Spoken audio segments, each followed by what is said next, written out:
Planning a trip to Portugal? Whether you're exploring Lisbon, surfing in Ediceto, or road tripping through the Alentejo, staying connected is essential. I use Airalo every time I travel, even on some surfboat trips, adventures to the Maldives. So when we connected to collaborate, I was really genuinely happy.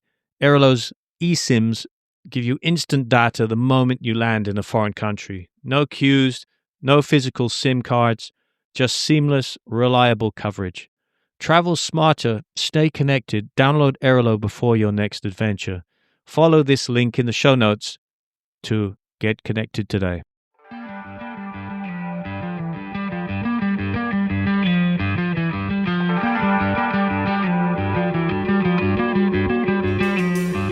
This is Justin West from Podcast Portugal. I want to start this conversation 3.5 billion years ago.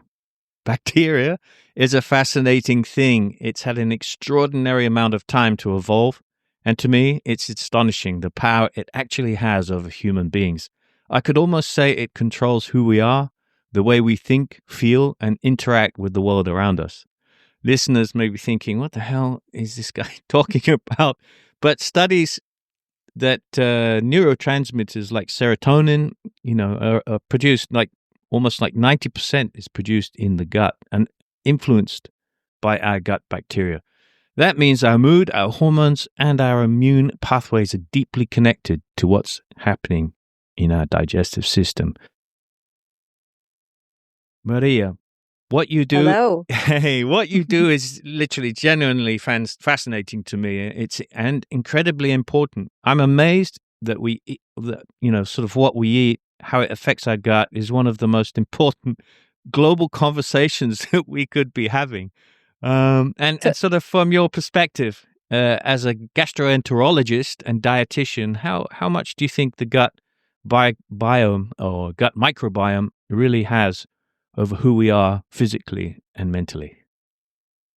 Well, thank you so much, Justin. I was really fascinating to hear you presenting, because sometimes when we work in the field, we don't realize how incredible the subject is. And just a little disclaimer, and just to correct that, I'm not a gastroenterologist. I do work with gastroenterologists, but I'm a dietitian working in gastro. So that's Okay. mainly what I do. It's just formality, because gastroenterologists are doctors, but I work with a lot of them.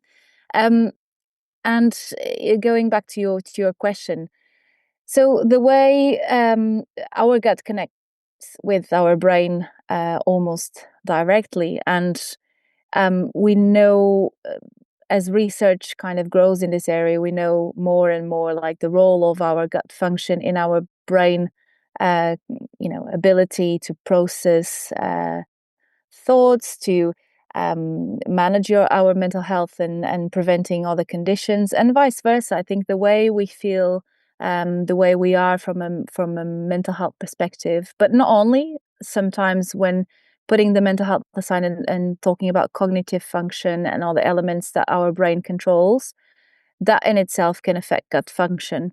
So yeah, it is fascinating. The microbiome is a big world. Basically, we often talk about microbiome and microbiota, and microbiota is the gut microbes that we have in the gut, if we're talking about gut microbiota.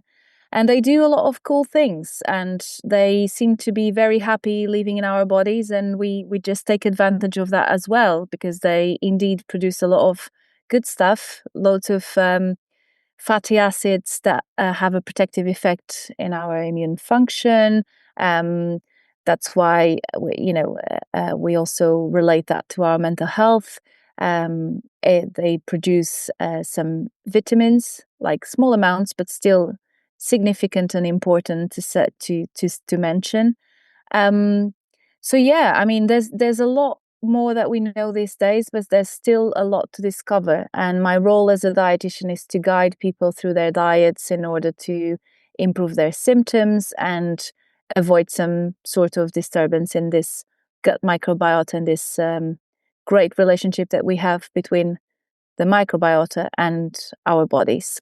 Yeah, and it is a fascinating subject. I have heard some sort of quite way out there theories that it's like who is in control of the human being? Is it this sort of biome that's been evolving over billions of years in our gut, and whether we are actually in control of what we do, on a sort of day-to-day basis, because our mood is so, I wouldn't say controlled, but you could say controlled by these organisms that have been evolving for billions of years, much longer than mankind. And it's kind of really, I look at it as a kind of philosophical thing, and find that really fascinating. What is your opinion on that?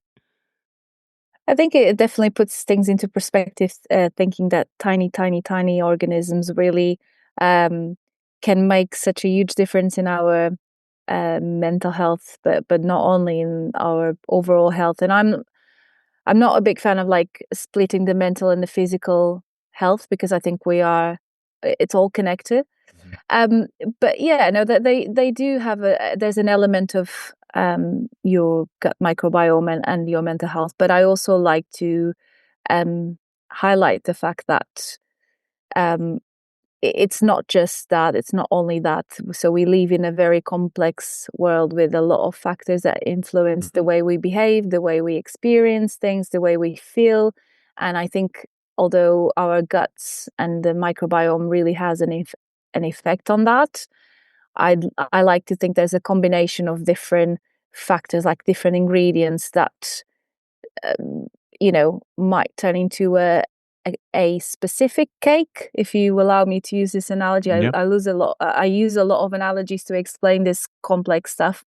And the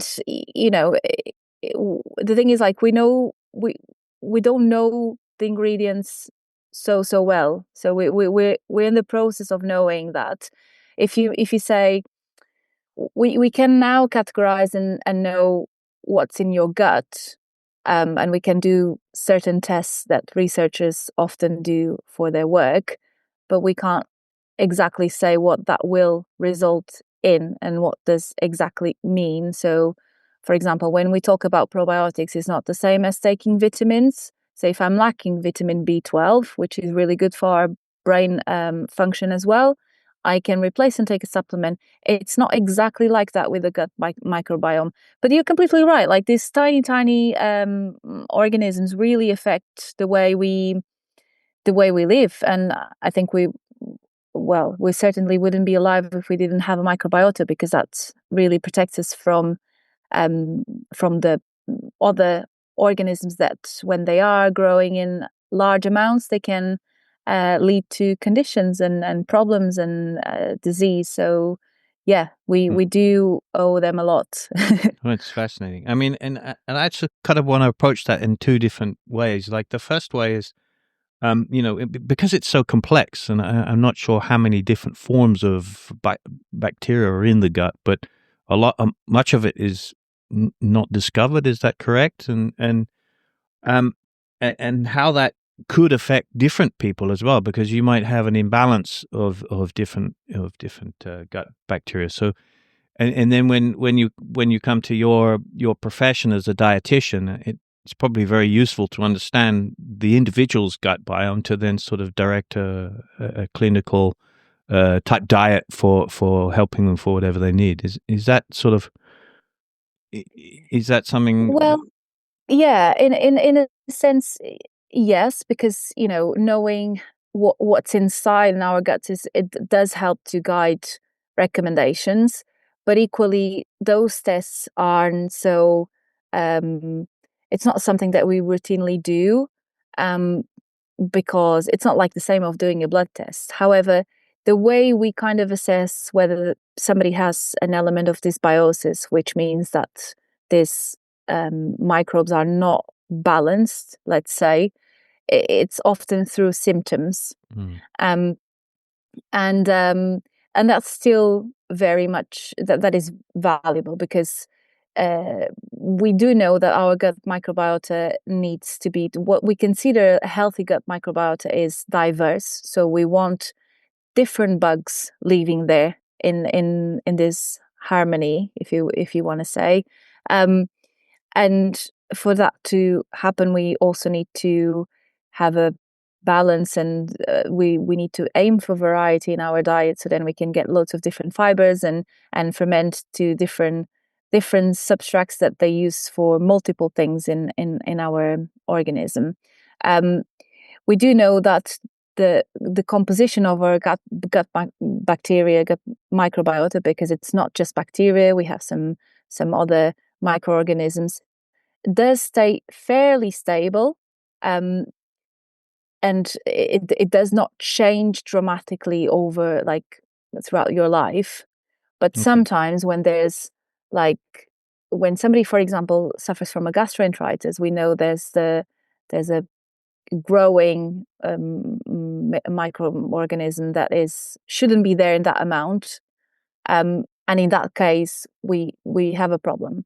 But when it comes to nutrition, it is very difficult, because we don't do this test to say this person has this type of bacteria or this specific strain, but we do kind of assess depending on the symptoms. So how the person feels, how is their gut motility? Do they go to the toilet all the time? Do they have horrible symptoms? Do they have bloating? Do they sense that there's a huge amount of fermentation and gas and so on? And also when there's other conditions going on. So if somebody has a diagnosis of a gut condition, we can do some pinpoint and kind of say whether there's some issues there that might need to be corrected through a probiotic, through fiber manipulation. So giving some recommendation for people to have certain types of fiber coming from different foods. It is complex, but you would be surprised to know that sometimes the recommendations for people to feel better are simpler than people think. People want a jazzy and something really, let's call it sexy, something new that they saw on social media. And in fact, going back to basics can be more helpful than other supplements or multiple things that people come up with. Yeah, I was going to ask you about that, because I've seen a few fad diets. You have this sort of carnivore diet now. We've had we've had vegan diets. We've had all sorts of different diets. And, and I sort of want to ask you, you're talking a sort of more simple, broad spectrum diet is a little bit safer than being a little bit specific or a little bit too extreme in one or the other way, because you're helping your microbiome get a diverse range of nutrition, and that usually sort of creates the balance between the swings of the biome. Is that correct? Yeah, but also I can be specific, because I also appreciate that being super vague isn't clarifying enough for people listening and thinking, well, what is she saying? What do I need to do to improve my gut health? And I think fiber is an incredibly important nutrient. And you've mentioned multiple diets, and there's this still the idea of that low carb diets are great for our health. But low carb diets do lack fiber. So fiber comes from grains, comes from fruit, vegetables, seeds, nuts. And that is so incredibly important for our gut health. Now, for people with certain symptoms, we might need to adjust the quantities, because too much fiber can upset our guts, and the type of fiber as well. But generally speaking, for the general population, we need to aim for fiber intake. And, being Portuguese, I am a big fan of the Mediterranean diet, which prioritize grains and vegetables and these foods that are so important. But you're right, there's so many fad diets that often say fruit is full of sugar, or you shouldn't have gluten, or you shouldn't have bread because bread is bad for you. And in all fairness, all these fad diets will then lead to certain food habits that aren't really good for our gut bacteria, because you're depriving that from the fuel, which is the fiber. So it's important that people keep eating that, but also moderating alcohol, which again is one of the things that people think, oh gosh, here she is again saying not to drink too much alcohol. And I mean, I'm going to be honest, I love my wine, and drinking with an element of moderation, although I think we normalize alcohol intake a lot in Portugal, but also in the UK where I live. But that's really important too, and engaging in other healthier lifestyles, because it doesn't really matter if you have this perfect diet, you count macros and so on, but then you don't pay attention to your sleep, you drink too much on the weekend, your stress levels are all over the place. So it's all very, I like to see things in a holistic way as such. And some supplements can help too. Probiotics are big ones, and fermented foods, which are different from probiotics. So you have probiotics which usually come in a capsule, and that's to ensure that you've got the specific strain, so the type of microorganisms that have been tested for a specific symptom. And then you have fermented foods like kimchi, kombucha, kefir, and things like that, that will help your gut microbiota to be diverse and also help with digestion as well. So those sort of foods are really important for your gut health, and it doesn't need to be a restriction. I'm a big fan of adding things rather than taking that out of your diet, if that makes sense. Yeah, makes sense. I mean, I take now just a little thing of kefir every morning, like a little shot, you could probably call it. I don't know. I'm not sure how much I noticed the difference, but sometimes I struggle a little bit first thing in the morning eating something. And although I used to be a really big breakfast eater, now I'm kind of not so much. So I have just a little yogurt thing of kefir, and it seems to just hit the spot. I enjoy it. I really enjoy kefir. Yeah. But it's one of those things I find either people love it or they hate it. But I really like kefir. Yeah. And kombucha as well. Yeah, exactly. And, that brings me on to the next point. There's different types of foods as well. So we're talking about bread. So there is bread and there is bread, right? So there is bread that's sort of been highly processed, and the problem with processing foods is that they take a lot of the fiber or the good fibers out, which then slows the release of the sugars or whatever. It slows the passing through the gut. Is the fibrous, is the more how would we call it, more natural breads, I guess, or the fresher breads you pick up at the bakery, which actually go hard the following day. I mean, of course, I living in Portugal, your native country, and I buy bread, and the next day it's often hard, and I take that as a good sign, because because it hasn't got lots of additives in there that's trying to keep it soft for like a McDonald's burger that stays on a shelf for a year, Yeah, and that's why we Portuguese people recreate certain things and dishes. I don't know if you've tried a sorda or migas, where you use like the hard bread, to make it like softer again and make into a really, really nice dish. I think we're very creative when it comes to food, and lucky you for living in Portugal. Yes, I do. And I actually, it's one of the things that I really noticed a difference in my health was the food. I'm not sure. I mean, we grow a lot of our own food here, so I mean that obviously has a huge benefit. But what I would love to see, and I'm sure you would agree as a dietitian as well, it's like I would love to be able to go to supermarkets and see much better labeling. I might not understand fully what those labels are about, but I really want to understand where my food is coming from and what they've been sprayed with, and if I can also have an alternative next to the shelf, even if I pay a little bit money or whatever.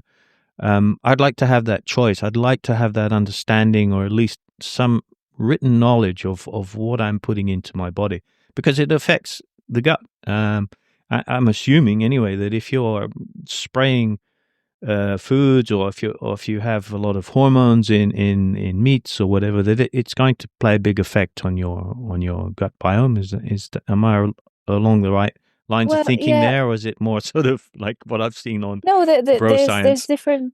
No, there's different things that you've touched on, and I starting from the bread, and I think that's really important what you said, because funny enough, I was speaking to a friend of mine who runs a bakery, and he only does sourdough bread and different ones every 2 weeks or so. And every time I go to Portugal, I buy loads and then I freeze it and I take back to the UK. I know it's odd, but it's my bread. It's it's something important.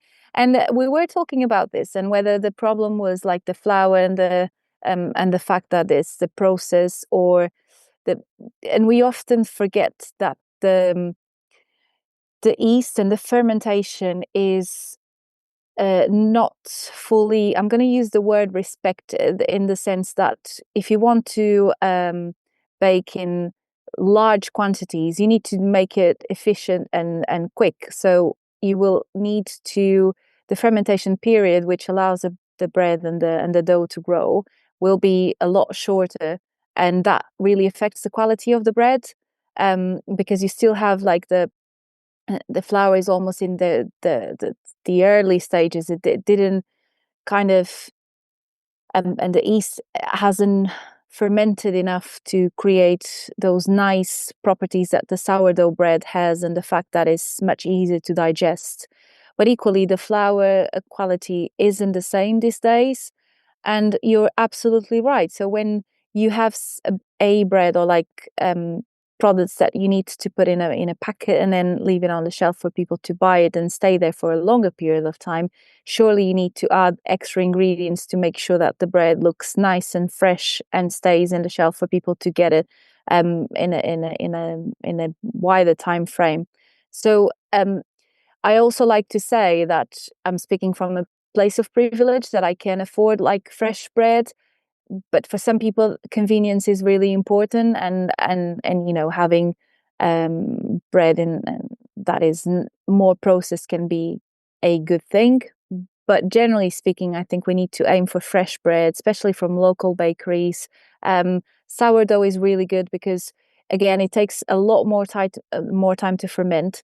So it almost self-digests some of the carbohydrates that are a bit more problematic when we eat and make us feel a bit more bloated.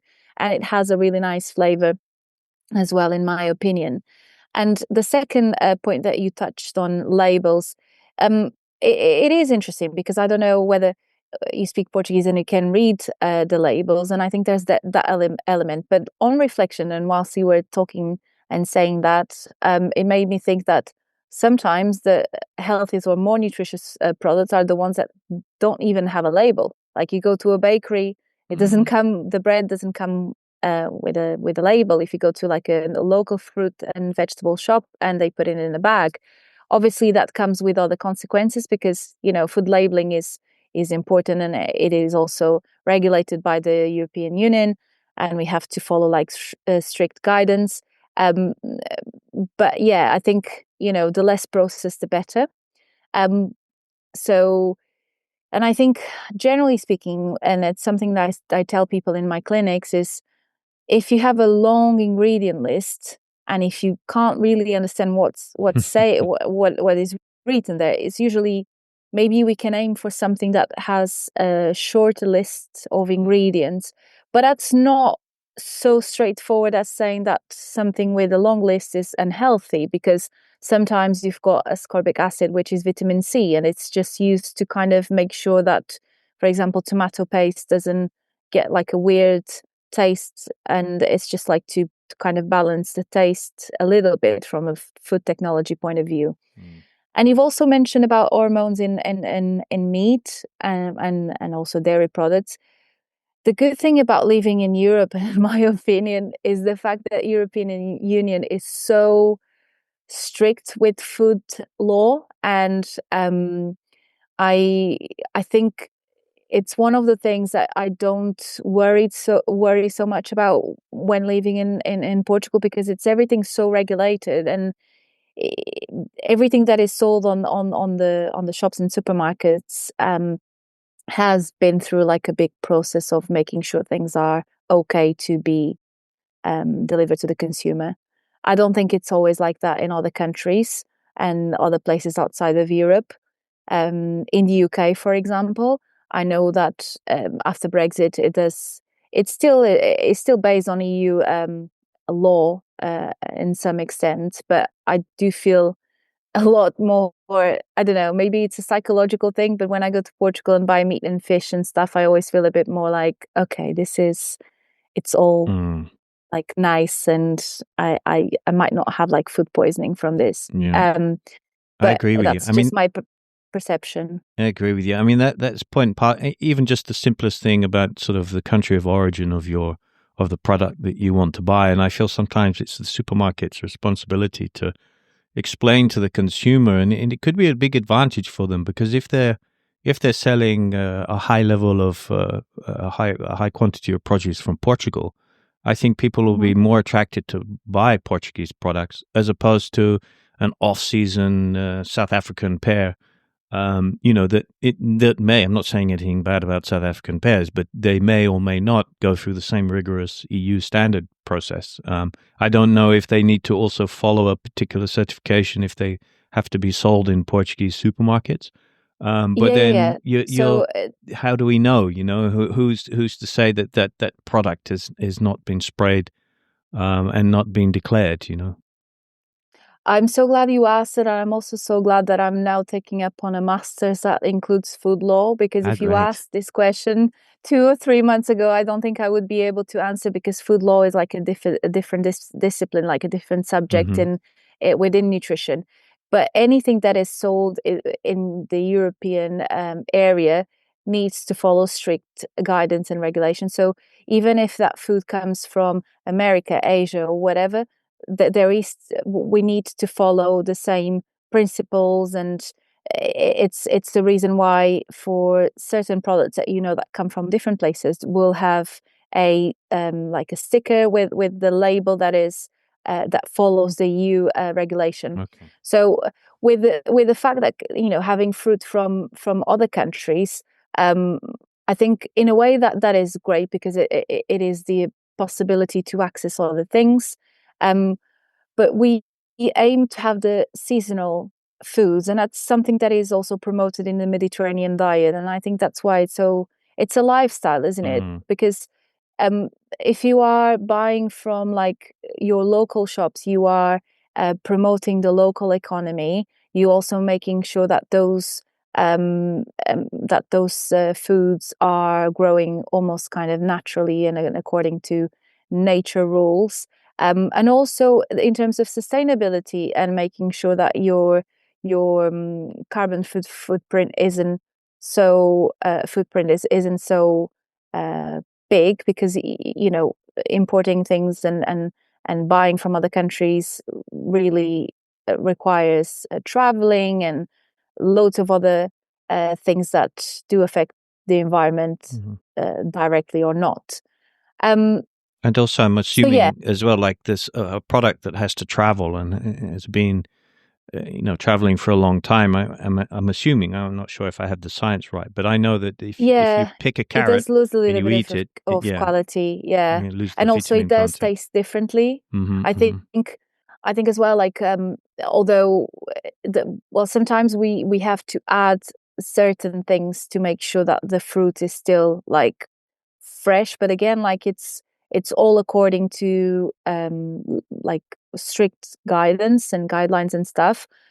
But I don't think it tastes the same. I mean, I think there's nothing like the local fruit, because you know um and I don't know whether this is a cultural point, like view that I have, but I feel quite proud and like happy when I'm eating something that was created by somebody that is from that specific place, that put the hard work into growing those fruits and vegetables. And I think it's interesting what you said. Like maybe you might not know what's in the label, but it's good that like what where that product comes from, at Hmm. least. And I think that's really good.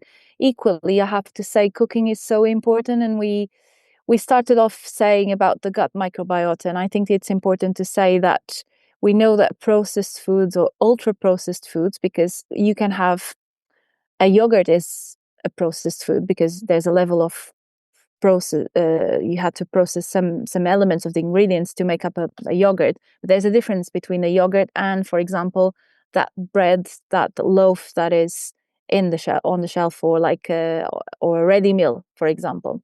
So that those are ultra processed foods. And I think, and they do affect the gut microbiota.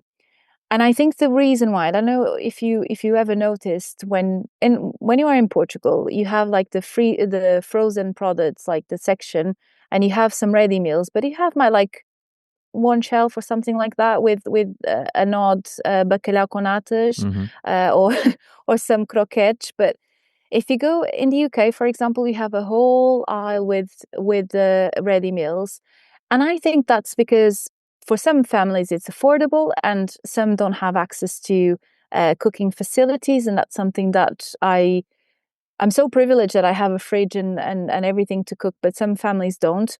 But also the cooking skills, people just don't know how to cook from scratch. And I think that's something that is within the Mediterranean diet and the Mediterranean lifestyle and the culture of learning how to cook. Because if you know how to cook, you're likely to buy fresh ingredients and use it to make up your own recipe rather than buying a pre-made sauce or pre-made, I don't know, like you name it, loads of things that are already made to then come up with a dish that is more processed than it should be, or it could be. And I think you have to love to cook as well. I think it's something that you have to, I think if you love it and if you love food, I think those two things play together, you know. And I always try to make a point of, especially at the weekends, of us all sitting at the table and making a family moment and I'll cook food and I'll make it. We won't have much special ingredients or anything like that, but I'll try to put it together nice. I'll try to present it nice, and we all sit down and hopefully enjoy it. But I think it's important not just for physical health, but it's mental health, social health. I think the beauty that I feel around the Mediterranean culture and particularly the Portuguese culture is the gathering around food of the family and the social occasion, and I don't think we can discount that moment or how important it is.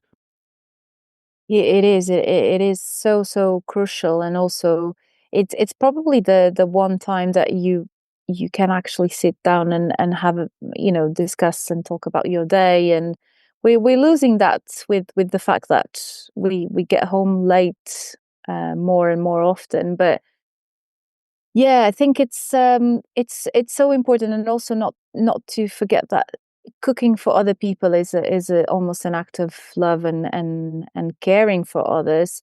I do think, yeah, you probably need to enjoy cooking at least, but also I think people say that they dislike cooking because they think that cooking needs to be really complicated and complex and so on, and needs a lot of ingredients, when in fact it doesn't need to be like that. And also the flavor, I think I always have this theory, like you might cook in the same cooking facilities using the same ingredients and the same quantities, but a different person will add a different taste. I don't know what phenomena that is, but it's just different. And it makes like the dishes so unique.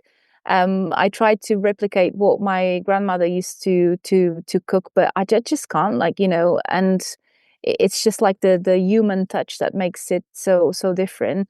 Now I appreciate that there are other cultures that are not so much food focused, but I also think, and living in the UK and knowing so many people from different parts of the world, we often do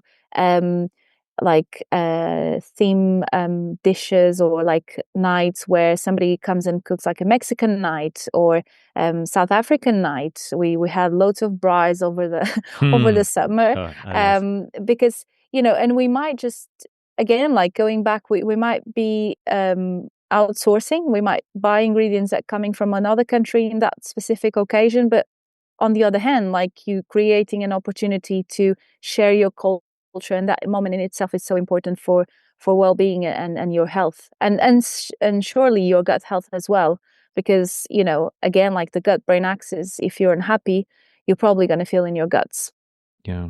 And do you feel like I mean, how do we go forward as a society, and how do human beings move forward with this sort of a greater understanding of diet? But when I go on and I research things, because I've been through the sort of fad of having a low carb diet. I did find some benefits and things like that. We've all been, Justin. We've all done it.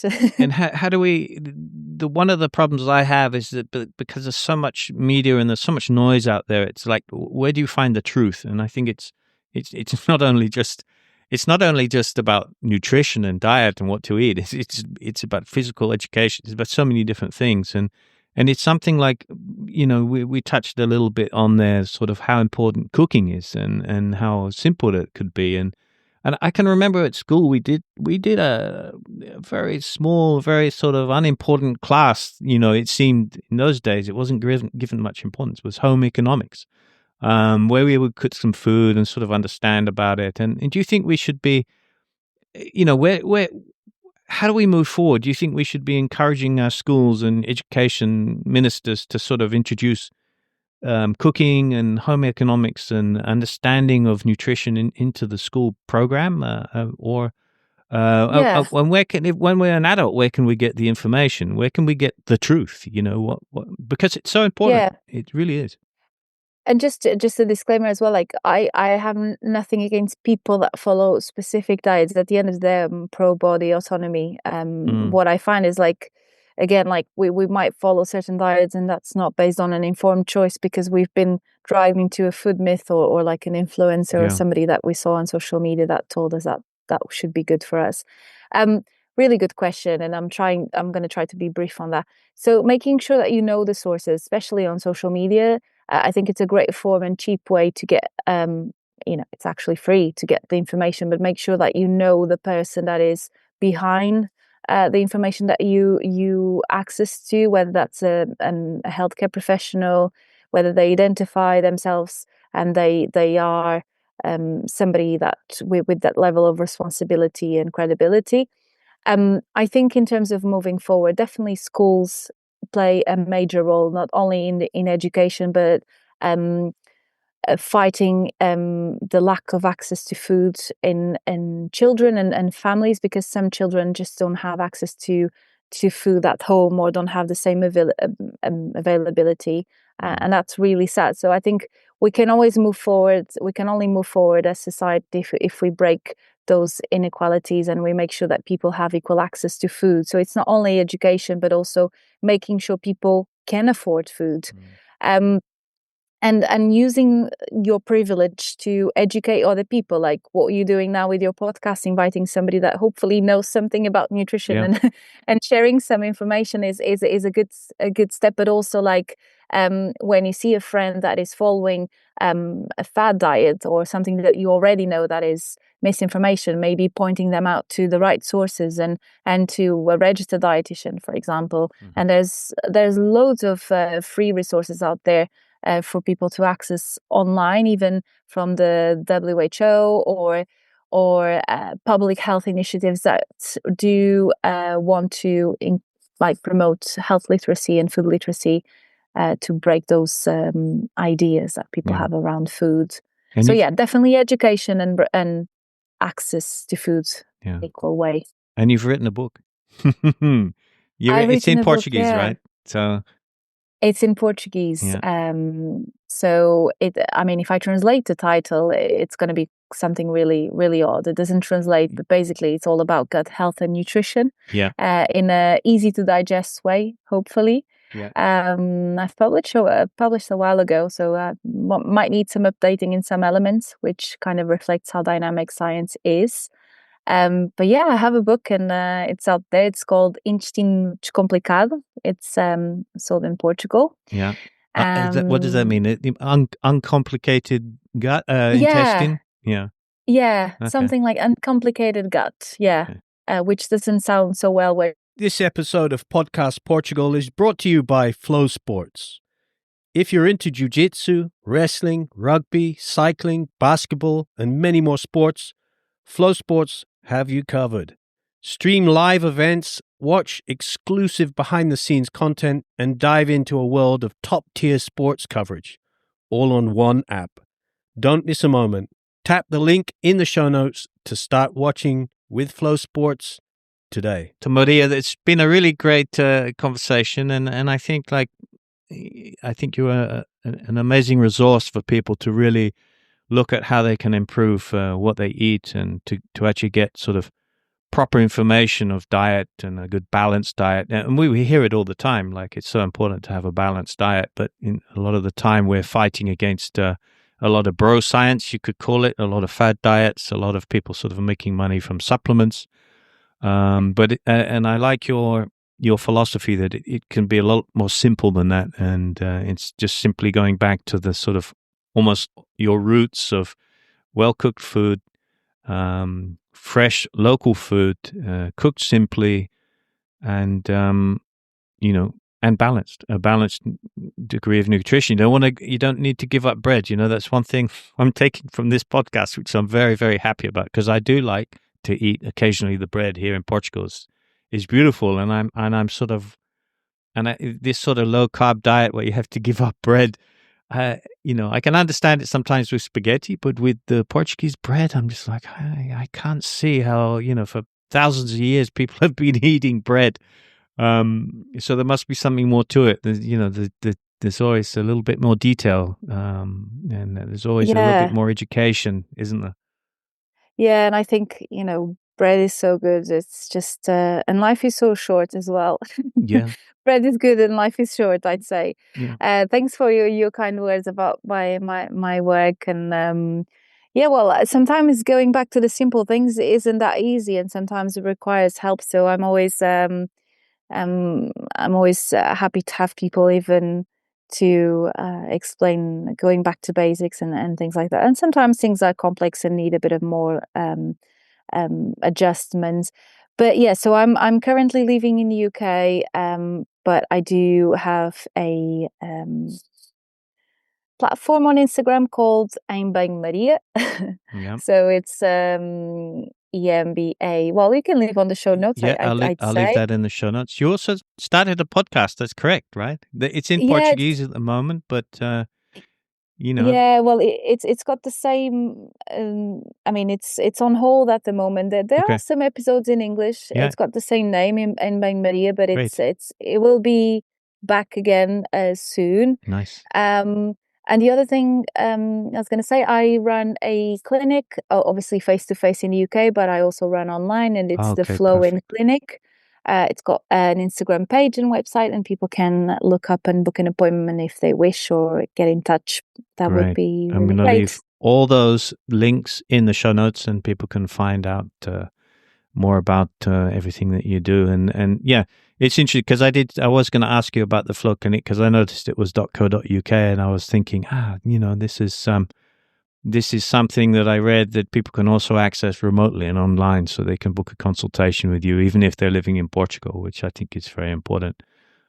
I know it's really good to run online, because I can still see people, some Portuguese clients as well. And I live in the UK, so my work is based in the UK, but I do see people from all over. And also my Instagram page, Em Maria, is in Portuguese, because I do miss speaking about nutrition in Portuguese, and it keeps me connected to my people as well. Nice. Actually, I have quite a few listeners in Fall River, Massachusetts. A call out to Fall River. There's a huge city there full of Portuguese people that live like Portuguese people, and second, third generation, that are all sort of wanting to hear about Yeah. Portugal. It's really fascinating, and they're sort of relearning language in some ways. So that they definitely would like to listen to stuff in Portuguese as well. So. Yeah, and in English. It's strange. It's very interesting. Yeah, great. So I really appreciate you explaining many things, and thank you so much for your time. I'm sure you're very busy, especially. Actually, we have to sort of look at. It tends to be the USA, America sort of leads a lot in terms of sort of the consumer society, I guess, or capitalistic society. So in Europe, we tend to sort of sit back a little bit and sort of see what they're doing, and then sort of make our own decision, which I kind of like. And I see there's a lot of change, or perceived change anyway, in the USA from the Robert Kennedy, and sort of looking at food and how produce is grown in the US, because for many years, and I think in the US it's we've always had that sort of thing. It's always been like McDonald's, like fast food, and this has been marketed to us. And I think now maybe there is being a slight shift in that dynamic when they're realizing how sick people are, and a lot of that sickness could be attributed to what people eat and processed foods and how food is grown. Sort of, what is your opinion on that sort of whole on some of the things that Robert Kennedy is talking about? And do you think this is a positive thing, and that more people are talking about health and nutrition, or is it just? Do you think it's just another sort of fad, like another political, I don't know, tool? Well, I think America is a very it is a completely different reality, I'd say, and there's it is, and I think even like within America, in the different states, people have different policies and different attention to health and support in that respect. Um, so I think it's important what they're doing in terms of like bringing awareness and reducing the ultra processed foods, but I hope that doesn't leave families who can't simply afford food and cooking without resources. But I do think that there's a really interesting book from Michael Pollan called "In Defense of Food" that really explains why America is so heavy on ultra processed foods and how this started basically. I do think being such a huge country with such complexities from a political point of view and socially as well, and so multicultural, I think the changes within the nutrition world will be slow. And also, we also need to bear in mind that healthcare isn't free, and therefore, like accessing to a dietitian and having support from a diet perspective isn't for everyone. It is not available for everyone. So people might see these political changes and still have loads of questions in terms of what they should and shouldn't be eating. I do think that public health campaigns need to be very well structured, so then they don't leave. They do improve well-being and health, but don't leave those certain groups in a poor state, I'd say. But it is positive that there's more awareness, because for some Americans, I think up to now, nutrition was not it wasn't on their agenda, even for people that can afford buying food and cooking and so on. I think everything is so available, already made, and the portions are just, I mean, I'm a big eater, and I eat quite a decent amount, and do go for a second or a third plate if needed, round, just because I eat well. But I think even when you go to a restaurant, I think like there's so much food, and it's interesting to see that. It's interesting to see that in Portugal, like they serve a big portion, but also there's that culture of taking home if you don't want to eat everything. So I think there's a lot of structural changes that need to be in place. But I think it's positive if brings the discussion to the table, and people make an extra effort to choose different foods. Yeah. Yeah, and it almost brings us a little bit back to the opening statement I talked about, like, how much does food and our gut biome influence like world politics? And I think it does. I think if you have people that are starving, they don't have access to cheap produced food, or if you have people that are eating a lot of food and throwing a lot of food away and a lot of waste, I think. We need to appreciate the food. We need to respect it, and I think it's a very important message, because there's many people out there that don't eat, that can't eat very much. It's fascinating. I think it's such an important subject, and I'm so happy that there's people like you that are willing to give this information out for free as well on your Instagram. You talk a lot about foods and in correct information, and I'd like to just sort of be able to direct the listeners a little bit to where they could find out a little bit more about you, because you've written a book. We did discuss it a little bit earlier, but just wanted to make sure we got that in again. It is in Portuguese, but these days it's kind of really easy to sort of buy the book online and get it translated. I do that often, actually. And I guess, even on Instagram and stuff, people can now translate into different languages. Exactly. And it's not ideal, but but the Flowin page, which is the page for the clinic I run, does have some information as well, which we are working to bring more and more. The podcast is out soon. I had a break, but it's called Embang Maria, and there's 3 episodes in English if you want to nice. have a listen. Yeah. But yeah, no, it's really great, and it's great that you bring loads of Portuguese perspectives into your podcast, and I always like sharing a bit of my experience and knowledge, but also I like to say that I'm very much willing to be wrong, because science is so dynamic. So watch this space, because, things might change in the future. Science is always telling us something, but then, we discovered this extra element.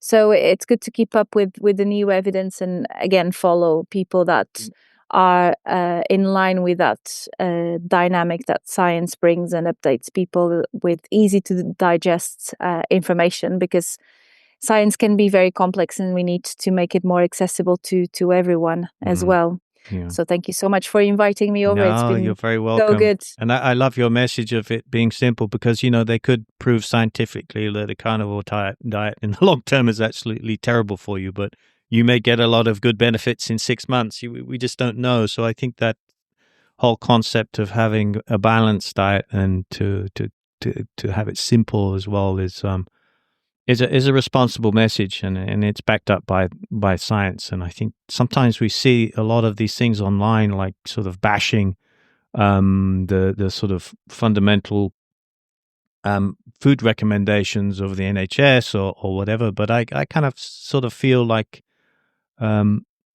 simple is better. And I think if we look at the Mediterranean diet, the evidence is there and the history is there to prove. We're all alive now, so.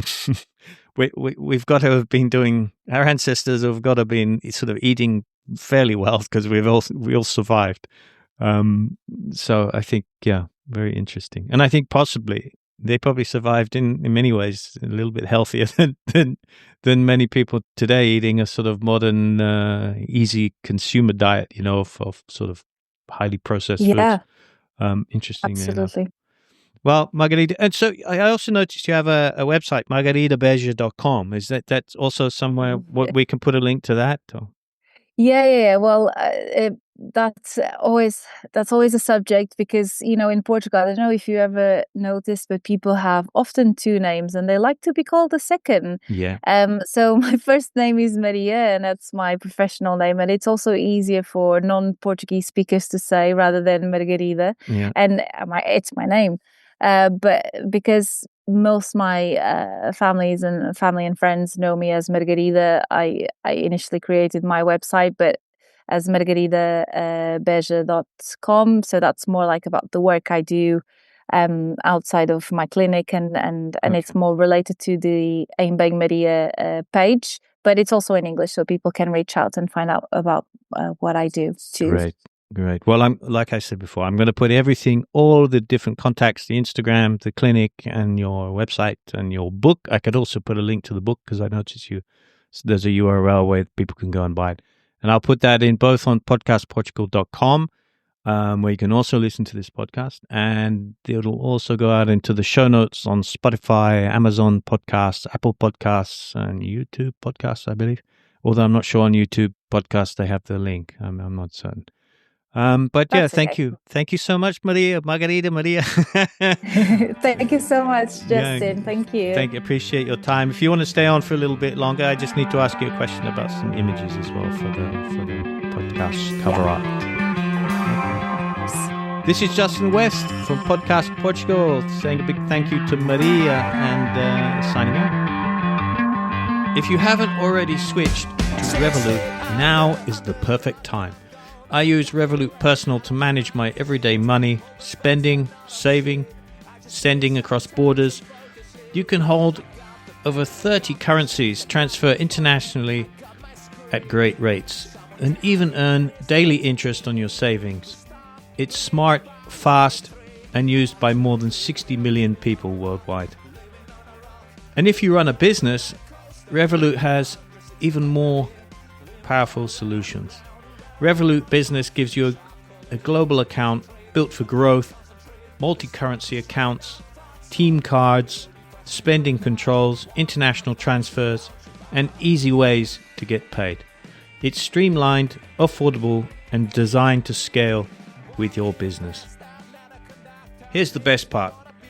Sign up for Revolut Personal with my link below and join me on one of the most advanced money apps available. And if you're a founder or a business owner, use my Revolut Business referral link and get your first month with no subscription fees. Whether it's for your personal finances or your business, Revolut has you covered, all in one place.